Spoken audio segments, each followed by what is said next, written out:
Ben Franklin's World is a production of the Omohundro Institute, and the sponsor for this episode is the Georgian Papers Program.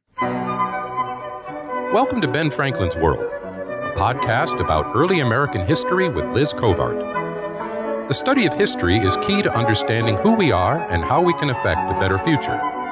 Ben Franklin's World will introduce you to historical people and events that have impacted and shaped our present-day world.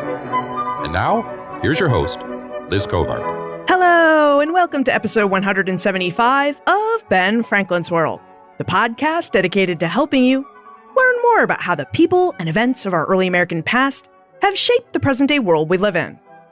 You know, not so long ago, we spent a lot of time on this show exploring the American Revolution. In our Doing History to the Revolution series, we asked a lot of questions about the American Revolution, such as, what was the American Revolution? What caused the American Revolution? Who was the revolution for? And how do we remember the revolution? But one question we didn't explore in any detail was, what could the American Revolution mean for individual people and families? Today, we're going to take care of that, because we're going to explore what the revolution meant for one specific family. We're going to explore how Benjamin Franklin and his family experienced the American Revolution, and how the revolution caused a major rift between Franklin and his beloved son, William. Now, our guide for this exploration is Daniel Mark Epstein, author of The Loyal Son, The War in Ben Franklin's House. As we take a look inside Ben Franklin's family life, Daniel reveals details about the lives of Benjamin and William Franklin, the close relationship father and son shared before the American Revolution, and details about how the revolution shattered the close ties once enjoyed between the Franklin men. But first, do you like free books? Presses send the Omohundro Institute lots of books for us to feature on the podcast, and some presses actually send us extra copies of the books we do feature just so we can give them away to you. Our collection of books has reached a critical mass, which means it's time for another book giveaway. We're going to conduct the next book giveaway the first week of April. To participate, all you need to do is join our listener community on Facebook. Joining is free and easy. Just text BF World to 33444 and click the link for the group in the email I'll send you. Okay, are you ready to investigate the war the American Revolution caused in Ben Franklin's house? Let's go meet our expert guide. With tidings and wisdom to share about our early American past, here is this week's special guest. Our guest is an award-winning poet, biographer, and dramatist. He's received numerous fellowships in support of his work, including an award from the American Academy of Arts and Letters, a Guggenheim Fellowship, and a fellowship from the National Endowment for the Arts. And he's authored 20 books, 8 of which are biographies, including The Lincolns, Portrait of a Marriage, and, most recently, The Loyal Son, The War in Ben Franklin's House. Welcome to Ben Franklin's World, Daniel Mark Epstein. Great to be with you, with like-minded historians. Now, Daniel, I'm curious how you came to the topic of Benjamin and William Franklin, because you've written on a whole wide range of topics over your career.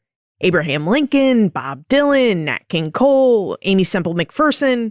So what exactly drew you to the Franklins? Well, Liz, from the time I was a child, I had a fascination with Benjamin Franklin. The most interesting of the founding fathers for me, because he seemed to be a man who could do anything. Self-taught man like Abraham Lincoln, a kind of an Odysseus figure who was so capable, so very capable and inventive and had a sense of humor. And I remember when I was a child seeing a woodcut of Benjamin Franklin flying the kite in the storm with his son, William. And I wondered, what would it be like to have a father like Benjamin Franklin?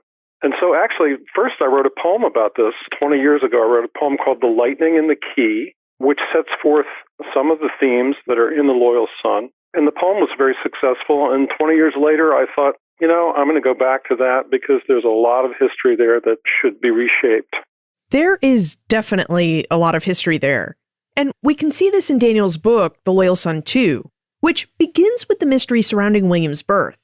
Daniel, would you tell us about William Franklin's birth and who his parents were? I mean, we know his father was Benjamin Franklin, but who was his mother? Benjamin Franklin's son William was born out of wedlock.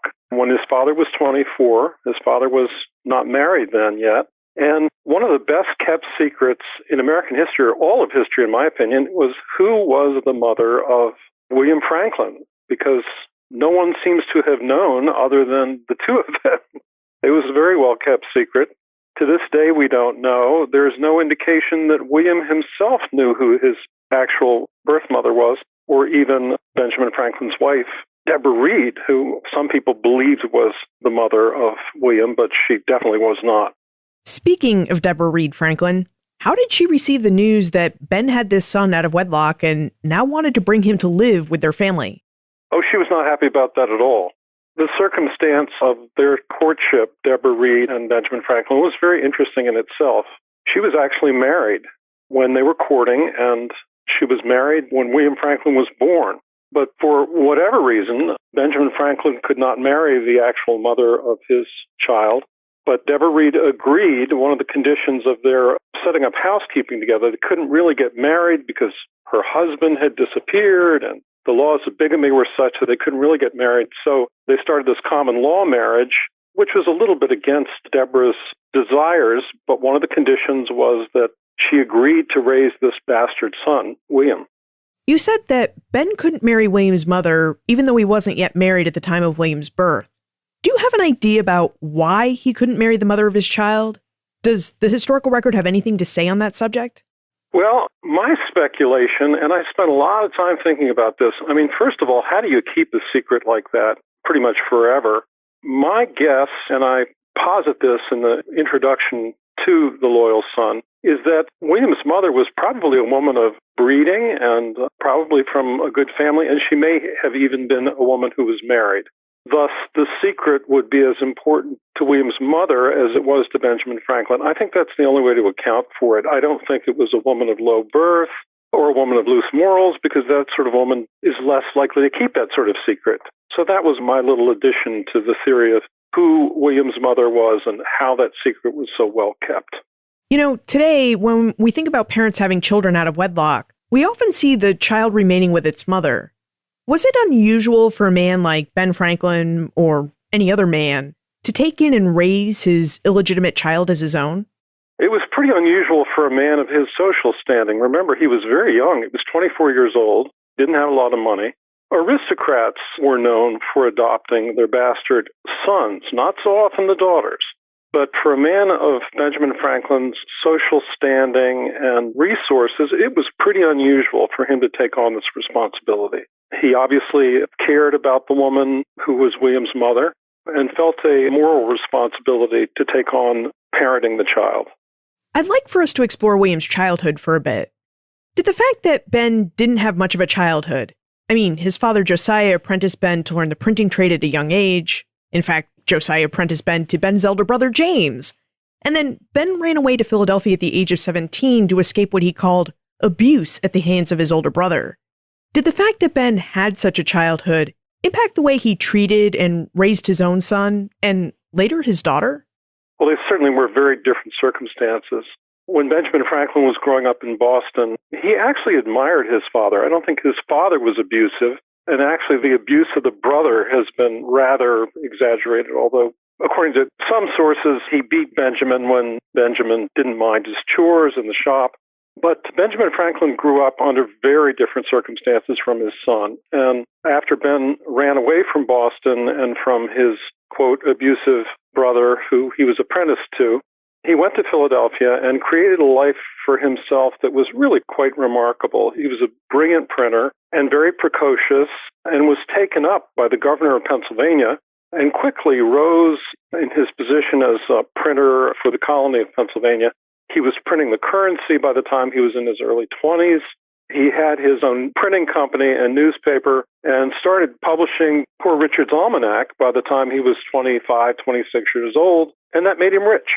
So William, who was born around 1730, grew up in an upper middle class household. And in those days, at that point in his life, people didn't even know he was a bastard. They assumed that Deborah Reed was his mother. So not only did he have resources in terms of education and growing up in a good home, he had a certain amount of prestige in the community because Benjamin Franklin was such a distinguished citizen, even in his late 20s.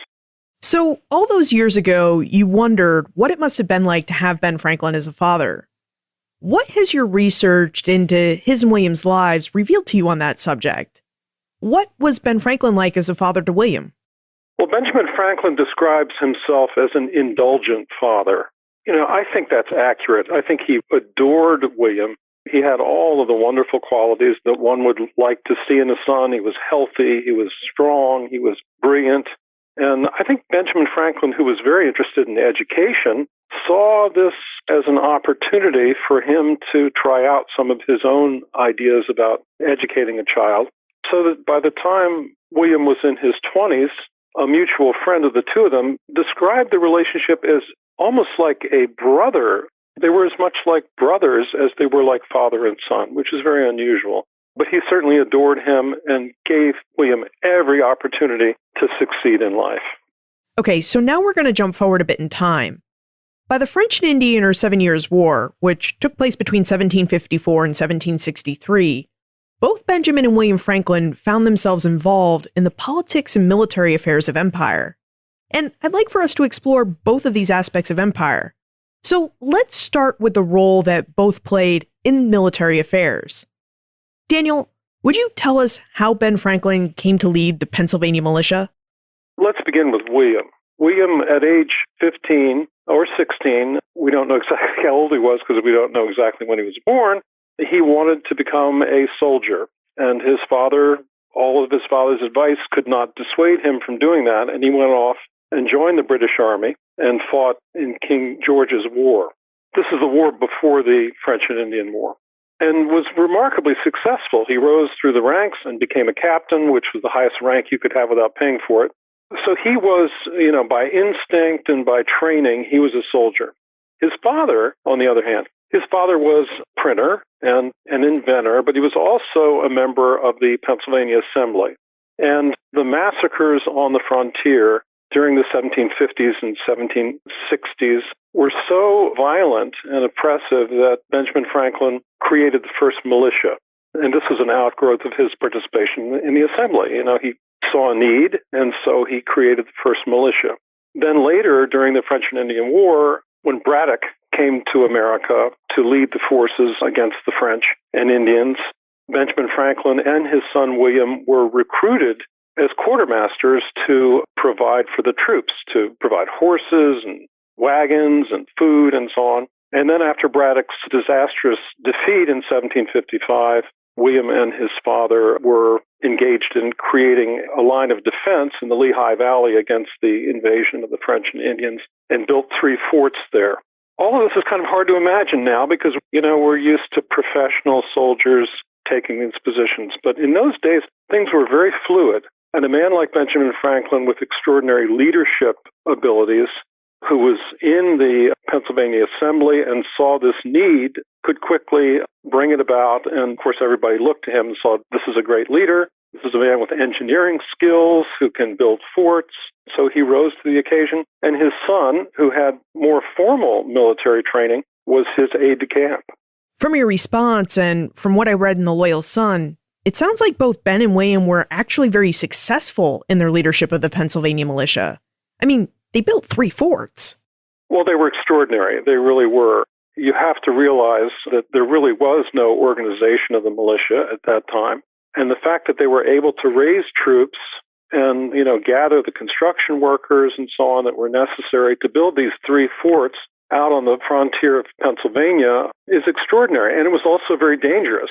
So these were the men who knew how to use firearms. They knew how to organize men into effective fighting forces. And they also had the ability to build these forts, these 3 forts, which really were the envy of all of colonial America. For years, nobody could do anything comparable to it. Now, during the 7 Years' War, the ties between military and political affairs were really intertwined, especially, it seems like, in the colony of Pennsylvania. Daniel, would you tell us about the intertwined nature of military and political affairs in Pennsylvania during the 7 Years' War? The problem was raising the money to put troops or militia in the field. And according to the Charter of Pennsylvania, the Penns, who were the proprietors of Pennsylvania, were not required to pay taxes. And they still owned the majority of the land in Pennsylvania. They were by far the richest people in Pennsylvania with the most territory to defend. And all of the money that was being raised for the troops was coming from everybody else. well, this clearly was unfair. So there was this tension between the more aristocratic elements of Pennsylvania society and the working class, the farmers and the tradesmen and so on, who were mostly represented in the Assembly of Pennsylvania. So there was this huge tension between the Penns, the proprietors of Pennsylvania, and the common people, represented by the Assembly over this question of taxation. And that really was the crux of the conflict. Did the Assembly and the Penns ever try to resolve the tension and difficulties between them? Well, the Penns were very stiff-necked, and, they had the sense of what I guess we'd call the droit de seigneur. There was almost a feudal sense on the part of the Penns. They owned all this land, and they'd given what they wanted to the people, and they weren't going to give anything else because the Constitution, insofar as there was a Constitution, at the founding of Pennsylvania, did not clearly require it. So this was a huge bone of contention between the Penns and the more liberal people like the Franklins and the Quakers. There were lots of tensions between the Penn family and the Pennsylvania Assembly. And I wonder if you would tell us how this dispute with the Penn family led the Pennsylvania Assembly to dispatch Benjamin Franklin to London in 1757, and also why Ben decided to take William with him on this mission. Well, by 1757, the situation was desperate. The massacres on the frontier were so violent that, the colony really couldn't go on this way any longer. And the Penns wouldn't give up the money. They wouldn't be taxed and give enough money to mount a sufficient defense. And so the Assembly, which of course was independent of the proprietors in its way, they decided to send an agent to London to sue the Penns, insisting upon their paying their share of the taxes in order to support this army. And that was the reason they sent Ben Franklin to London. And his son, at that point, was in his mid-20s. He had been studying law with a tutor and wanted to get his credentials to be a full-fledged solicitor. And all of the great institutions of legal education were in London. So it all worked well. It made sense. Franklin couldn't do this by himself. He needed his son's help, and his son wanted to finish his legal education. Now, how did the Franklins react to and manage their way around London society? I mean, these men came from Philadelphia, which was a good-sized city for colonial North America, but London was the large imperial hub and the largest city in the British Empire. Well, Benjamin Franklin was famously adaptable and resourceful, and this is a man, you could throw him into any situation and he would survive. Now, remember, he had been in London when he was younger, several years before, so he was not a total stranger to the place. And he went there with a very specific assignment to get this result, to get the Penns taxed. And he had a certain amount of support by the time he arrived there from certain factions of the Parliament. So he had friends in London. He also was internationally famous by that time as a scientist. So there were a lot of scientists who welcomed him there and intellectuals. So there was a contingent of English society that really welcomed him. And William, as I said, was very charming. He was very good looking, had very good manners, and took to London society like a duck to water. And soon they were getting on quite well and, enjoying the London fashions and the London entertainments and the richness of London in the 1750s.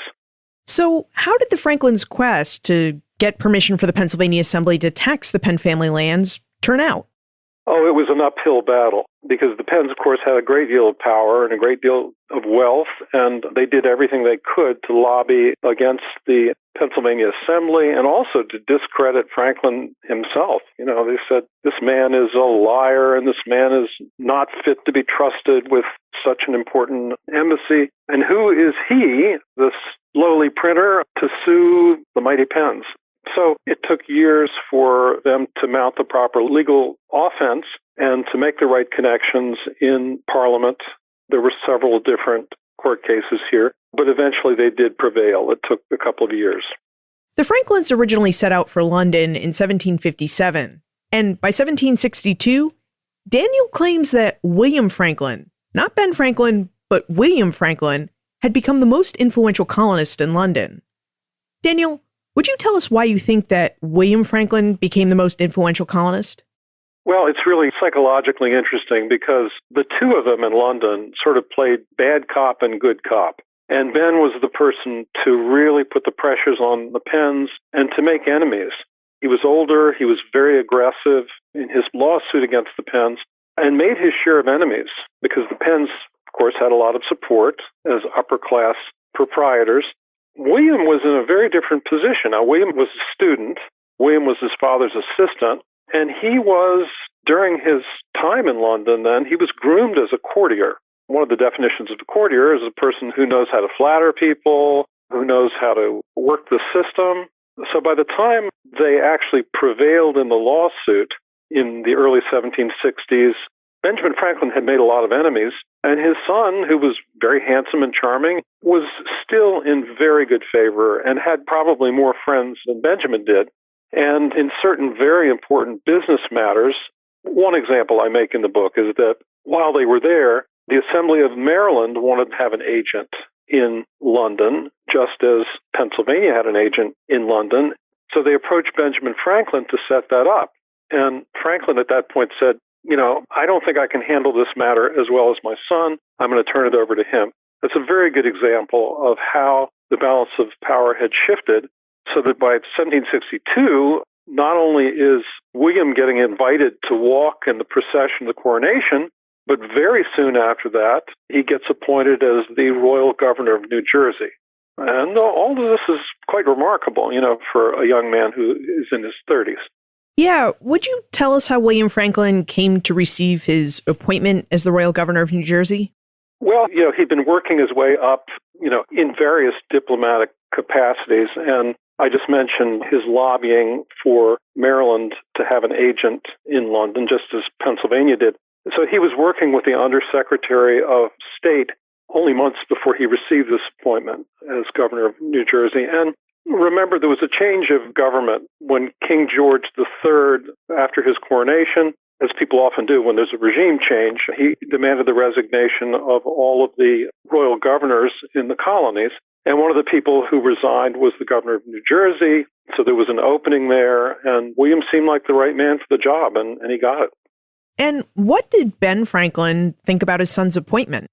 I think he was surprised. There were people later, actually there are even biographers who believe that Benjamin Franklin had a hand in this, and there's absolutely no indication that he did. The calendar sort of defies that. The appointment occurred when Benjamin Franklin had already left London to return to the United States.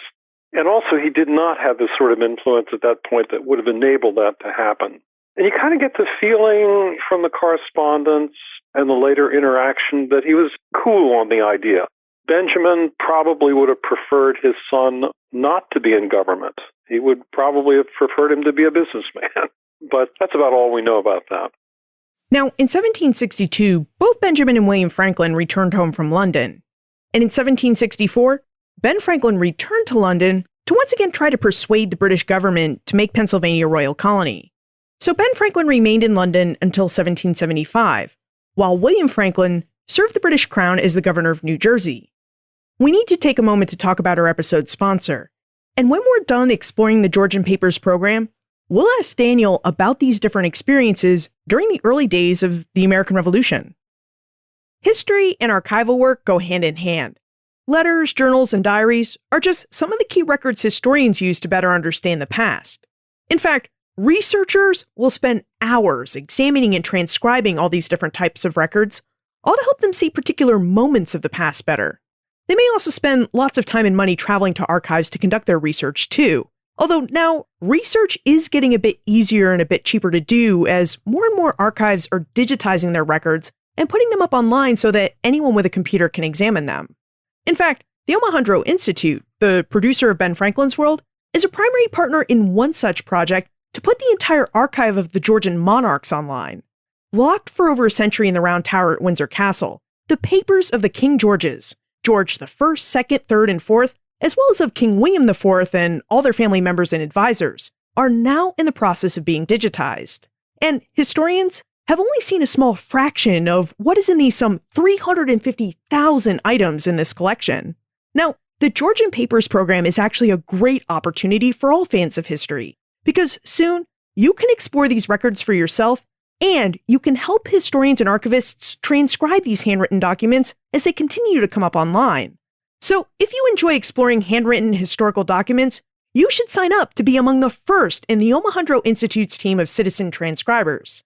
To become a citizen transcriber, just visit benfranklinsworld.com/transcribe. Daniel, Ben and William Franklin had such different experiences at the start of the American Revolution. Ben was in London, William was serving in New Jersey. Would you tell us how these experiences led Ben and William, who really had such a close brother-like relationship, to diverge so much in their politics? Well, you've just described exactly what happened. They ended up in entirely different worlds. William Franklin had been sent to be the representative of the king, and he really respected that. That to him was a great honor to serve the king. And there he was as royal governor of New Jersey during a very, very tumultuous decade in history when the colonies were, very good reason, becoming restive and wanting to leave the empire, wanting to become independent. Meanwhile, Benjamin Franklin was in London trying to get Pennsylvania adopted, in effect, by the king to get the parliament out of the way. I mean, Ben, in a sense, during that decade, was a royalist, at least at the beginning of the decade. What happens? Things change very quickly. There's the Stamp Act and the Stamp Act riots that occur in 1765. There's the Boston Massacre in 1770, and then the Boston Tea Party in 1773. And by that time, the colonies are entirely in revolt.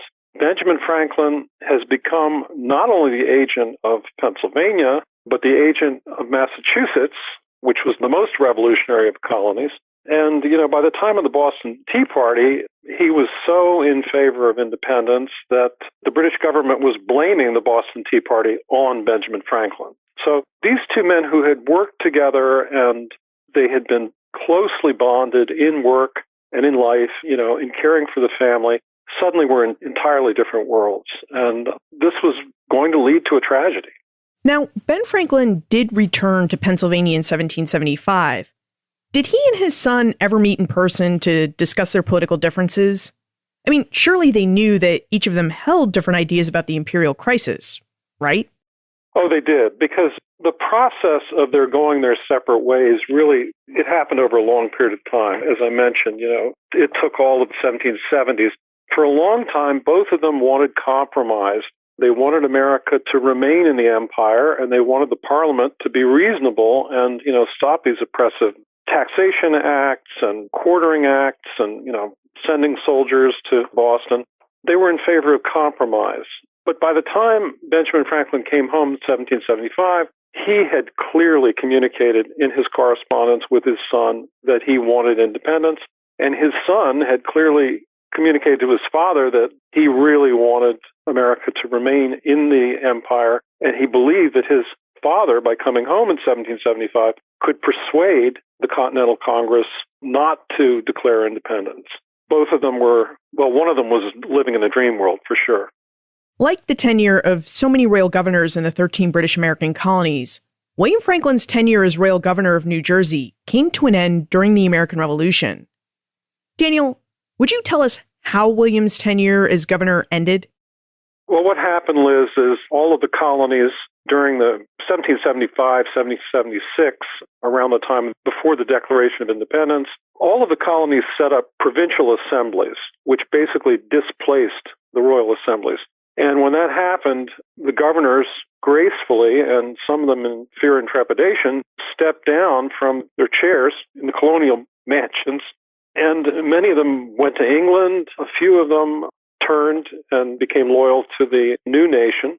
William Franklin was the last royal governor to maintain his position in the governor's mansion. He refused to leave. And so he was declared a traitor. And he said, "You'll have to carry me out of here." And they did, and declared that he was a traitor and eventually imprisoned him. William's story is very similar to a lot of stories from the Revolution. I mean, yes, he was a royal governor, which makes him a bit different. But when I look at the historical records for the period, many committees declared people inimical to the cause and then ordered them to be sent to Connecticut, which is exactly what happened to William Franklin. Daniel, would you tell us why the Continental Congress ordered the revolutionary government of New Jersey to send William Franklin to Connecticut? Well, because the cause of independence was still sufficiently divisive that there were a lot of loyalists. This was not a unanimous decision to leave the empire, and the estimates are that maybe a third of the American populace, by 1776, a third was in favor of independence, a third was entirely against it, and a third was neutral. So a man like William Franklin, who had really been a very, very good governor and was highly respected, really was dangerous to the founding fathers. He was a danger to independence because he was in the position to lead the opposition and even to sway opinion in that third part, and there were a lot of those people in New Jersey, and turn them against independence. Now, we know that Benjamin Franklin went on to serve the Continental Congress and the new United States in Paris. His service led to both the treaties of amity and commerce in 1778 and the Treaty of Paris 1783, which ended the war. Daniel, what was William Franklin's wartime experience like? How did William experience the American War for Independence? Well, by 1776, he was in jail. So part of the War of Independence, from 1776 to 1778, 1779, he was definitely a spectator. He had a certain amount of freedom. He could write letters from where he was until he ended up in the prison in Litchfield. And that really was a horror. That was solitary confinement and absolutely no communication with the outside world. He did not know what was going on when he was in Litchfield prison. Now, when he was released, which was a very complicated business that involved George Washington and Lafayette and his brother-in-law, when he was released, he finally was allowed to go to New York City, which was then entirely controlled by the British. And he lived there for the rest of the time that he was in the United States till, 1782. And while he was in New York, led a counter-revolutionary movement. So that was his experience during the war. You mentioned that before William was confined to the Litchfield prison, he was allowed to write letters. Did he ever try to write to his father about his situation during the war? No, he didn't. Both father and son realized the danger to the rest of the family by the two of them communicating. It was politically unsound, politically disastrous once the war started for Benjamin Franklin to acknowledge that he had any communication or sympathy with his son, who was considered a traitor. Ben's responsibilities were so enormous that he could not be compromised by having any communication with his son. And on his side, William Franklin respected that, and he knew he did not want to put his father or his son in danger or the rest of the family. So they mostly observed this silence. Okay, so the Franklins didn't try to write each other during the war, but Ben Franklin was someone who could gather a lot of intelligence because he had impressive political and social networks. Did Ben ever try to use his networks to keep tabs on his son and his wartime experiences?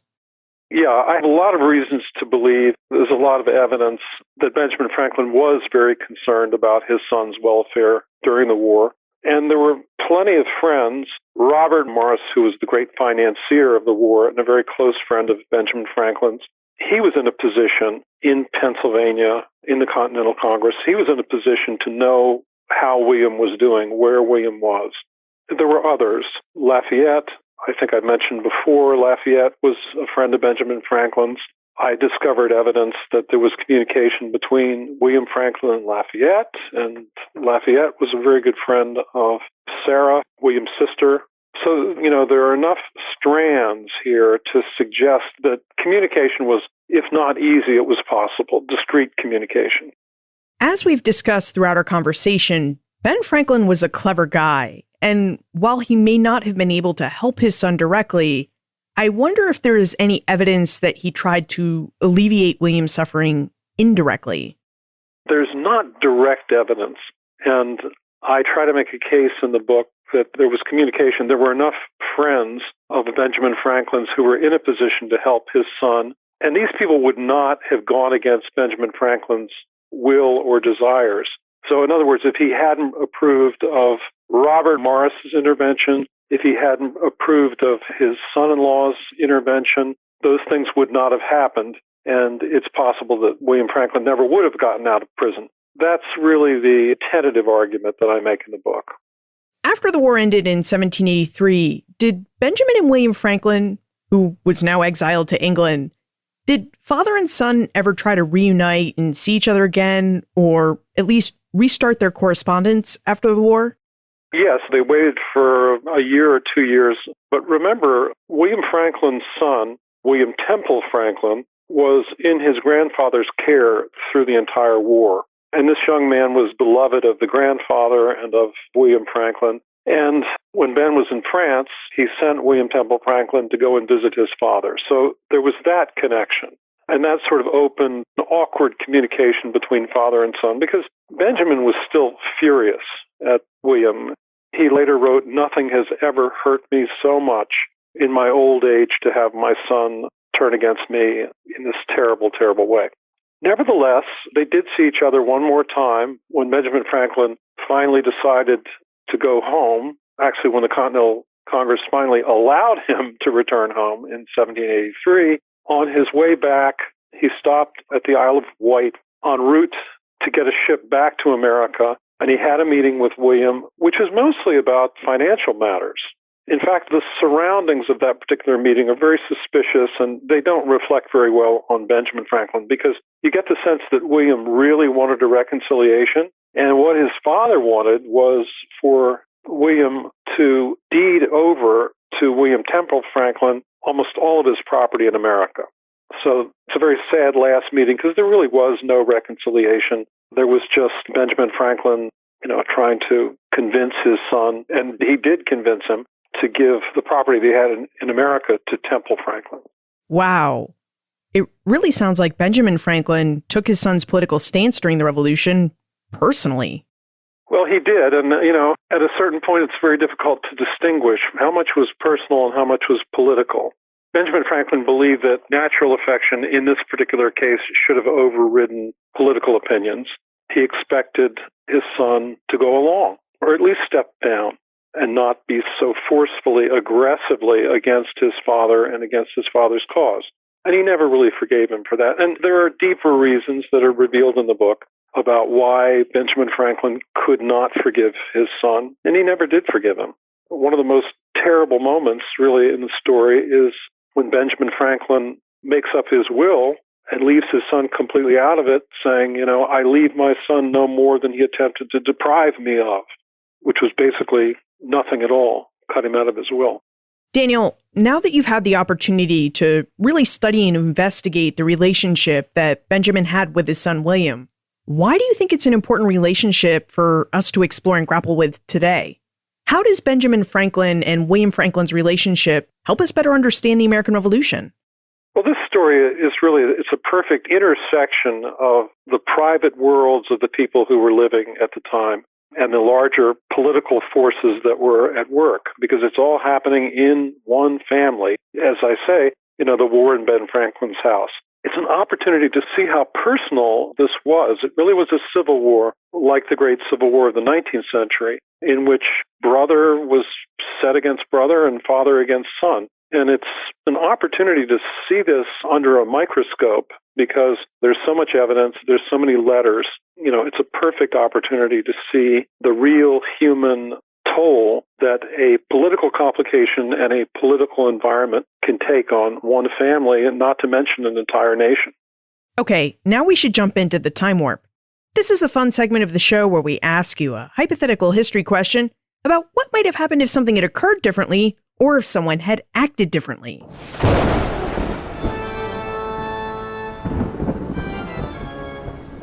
The time warp. Historians can't predict the future, but they can speculate about what might have been. In your opinion, what might have happened if Benjamin and William Franklin had supported the same side during the American Revolution? Which side do you think they would have supported, and how might the history of the American Revolution have been different? Oh, I don't think there's any doubt that if they both had gone to one side, it would have been the side of the revolution. And there are a number of reasons for it. It's a great question. It's a lot of fun to think about this. First of all, you have two extraordinary men, Benjamin Franklin and William Franklin. One of them is a lawyer, that is William Franklin, with incredible powers of persuasion. And the other is Benjamin Franklin, who is a genius and a giant and a man of enormous willpower. And I think that if one could have persuaded the other, it would have been Benjamin Franklin, partly because it would have been better for the family. Benjamin Franklin was, among other things, a visionary. I think he realized how this war was going to go eventually. So my feeling is, if one could have persuaded the other, it would have been Ben persuading William to come over to the side of the revolution. And if William had agreed to do that, the outcome would not have been different. America still would have achieved its independence, but there would have been far less suffering in the Franklin family and far less suffering really among the people of New Jersey, who basically endured a civil war that was promoted by William Franklin and his counter-revolutionaries in the early 1780s and even after Cornwallis surrendered. So what William ended up doing was not helpful to anyone. I mean, it was really quixotic and tragic, and I think everything would have been much better if he'd just gone along with his dad. Daniel, you've written 8 biographies. Do you have a 9th in the works? Oh, that's always a good question. And, I'm actually enjoying the contemplation of a new book rather than actually writing one. It took 6 years to write The Loyal Son, and I'm fascinated by this period. And George Washington makes a big appearance in this book. I haven't talked about him much today, but he's a very important figure in The Loyal Son. And I would love to write something about George Washington, particularly his military experience and his development as a general during the Revolution. So that's something I've been thinking about, but I'm not really sure at this point. I'll let you know when I'm certain. If we have more questions about Benjamin and William Franklin, how can we contact you to pose them? Well, I have a website, danielmarkepstein.com, and if you just go on Google and you Google all 3 names, that site will come up, and you can learn a lot there. I always recommend that people read my books. That's the best way to get to know about what I do, and I began my career as a poet, and I'm very proud of my poetry as well as the biographies. But if you want to get in contact with me, the best way is to write me a letter, and if you go to the website, you'll see an address there, and I would love to hear from you. Daniel Mark Epstein, thank you for taking us through the relationship and revolutionary experiences of Benjamin and William Franklin. Well, thank you for reading the book, and this really has been a pleasure to speak to somebody who sees the depths and the particulars of a time period that I've worked so hard to understand myself. The story of Benjamin and William Franklin allows us to see just how personal the American Revolution could be for some of the people who lived through it. Different ideas about the revolution and its later goal for independence actually severed the bond between Benjamin and William Franklin, a bond that had been so close that people often mistook the Franklins for brothers, not father and son. Now, as Daniel revealed, the Franklins began to diverge in their viewpoints with regards to the British Empire during the 1760s. After working so closely together in London during the late 1750s and early 1760s, Ben and William Franklin actually began to live in 2 very different imperial worlds after 1764, when Ben returned to London on behalf of the Pennsylvania Assembly, and William remained in the colonies to serve as the royal governor of New Jersey. Now, like William, Ben was a royalist in 1764. He supported his king and empire. But as he witnessed the passage of the Stamp Act, the reactions to the Stamp Act, the Boston Massacre, and the Boston Tea Party all happened from the imperial capital, Ben changed his views. As the colonial agent for both Pennsylvania and Massachusetts, Ben had to argue and advocate for why Parliament's taxation measures were detrimental and unlawful. And just as Ben's experiences with the revolution caused him to drift toward the revolutionaries, William's experiences caused him to drift further toward staunch loyalism. Whereas Ben witnessed the increasing violence of the revolution from afar, William witnessed it on the ground and had to deal with it, all while upholding his oath to defend and support the crown. And just as Ben argued and advocated for why Parliament's taxation measures were detrimental and unlawful, William had to argue for their need and lawfulness as he tried to implement them in New Jersey. By 1775, it was clear to both Franklins that they were at an impasse in their politics. And this impasse caused an irreparable rift between father and son. The Franklins never reconciled after the war. As we discovered in the Doing History to the Revolution series, the American Revolution was a big, large event. At times, it was a very violent event.